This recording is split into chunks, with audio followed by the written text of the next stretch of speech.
Hi friends! அழகே அழகு serial அடுத்து என்ன நடக்க போகுதுன்றது இன்னொரு வீடியோவில் ஒரு குட்டி ப்ரெமோவா பார்க்கலாம் வாங்க. விஷயத்த உடனே சொல்லிடுறாங்க.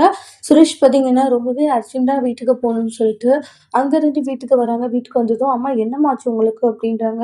சுரேஷ் உன் பொண்டாட்டி என்ன புள்ளைய வளர்த்துருக்கீங்கன்னு கேட்குறாங்க. நெஞ்சு வலிக்குதம்மா, அதெல்லாம் அப்புறம் பேசிக்கலாமா, முதல்ல நீங்கள் ஆஸ்பத்திரி நடுங்கன்றாங்க. பாக்கியராஜ் வருவாங்க. நடந்த விஷயத்த தான் மலர் சொன்னா, நடுங்கம்மா ஹாஸ்பிட்டல் போகலான்னு ஆம்புலன்ஸ் வரும்போதே ஃபோன் பண்ணிட்டேன்னு சுரேஷ் சொல்கிறாங்க. ஷாக் ஆகுறாங்க ராஜலக்ஷ்மி. ஐயோ இவன் ஆம்புலன்ஸ்க்கெல்லாம் ஃபோன் பண்ணிட்டுக்கிறான்ட்டு. இல்லடா அதெல்லாம் வேணாடா அப்படின்றாங்க. அம்மா நெஞ்சு வலியில துடிச்சிட்டு இருக்கீங்க, அதெல்லாம் வேண்டான்னு சொல்லிட்டு இருக்கீங்க.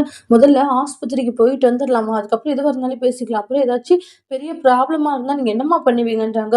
சொல்கிறத கொஞ்சம் கேளுங்கன்னு எவ்வளோ சொல்கிறாங்க. இல்லைடா நான்லாம் வரல, எனக்கு ஒன்றும் இல்லைன்றாங்க. நெஞ்சு வலிமா உங்களுக்கு, முதல்ல போகலான்னு சொல்லுவாங்க. ஆம்புலன்ஸ் வந்ததும் போலாம் வாங்கம்மான்றாங்க. இல்லைடா நான் சொல்ல வரதை கேளுடா சுரேஷ், பாக்கியராஜ்ன்றாங்க. போயிட்டு வந்து எதுனாலும் பேசிக்கலான்னு மதி சிரிக்கிறாங்க. நக்கலா பார்த்து மலருக்குமே சிரிப்பு வருது. கண்ட்ரோல் பண்ணிட்டு இருக்காங்க. அதுக்கப்புறமா ஆம்புலன்ஸ் வந்ததும் அதுல 2 ஆளுங்களும் பார்த்தீங்கன்னா, ராஜலட்சுமி கூட்டிட்டு கிளம்புறாங்க. இவங்க எல்லாருமே ஹாஸ்பிட்டலுக்கும் போறாங்க. மதி, மலருக்கும் சிரிப்பு அடக்க முடியல. அவங்க எல்லாரும் ஆஸ்பத்திரிக்கு போனப்ப மதி, மலரு சிரிச்சுட்டு இருக்காங்க. என்ன மதி இது? அவங்க ஒண்ணு நெனைச்சாங்க. ஆனா நடந்தது வேற ஒண்ணு இல்லக்கான்றாங்க. சும்மா இருக்கணுமா இல்லையா? வாய வச்சுட்டு சும்மா இருக்காம தேவையில்லாம பண்ணாங்க. இன்னைக்கு பாருங்க, அவங்களுக்கு ரொம்பவே முடியலன்னு சொல்லிட்டு ஆஸ்பத்திரிக்கே கூட்டிட்டு போயிட்டாங்க. அங்க போய் வந்தா தானே அவங்களோட நிலைமை என்னன்னே தெரியும் அப்படின்றாங்க.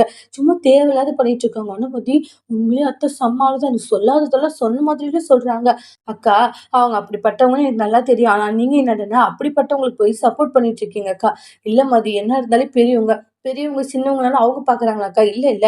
அப்படிப்பட்டவங்களுக்கு நம்மலாம் மரியாதை குடுக்கக் கூடாதுக்கா அப்படின்றாங்க. நம்மளுக்கு அவங்க மரியாதை குடுக்காத இடத்துல நம்மளும் குடுக்கக் கூடாதுன்னு சொல்லி பேசிட்டு இருக்காங்க. அடுத்து என்ன நடக்க போகுதுன்னு வெயிட் பண்ணி பார்க்கலாம். Thank you.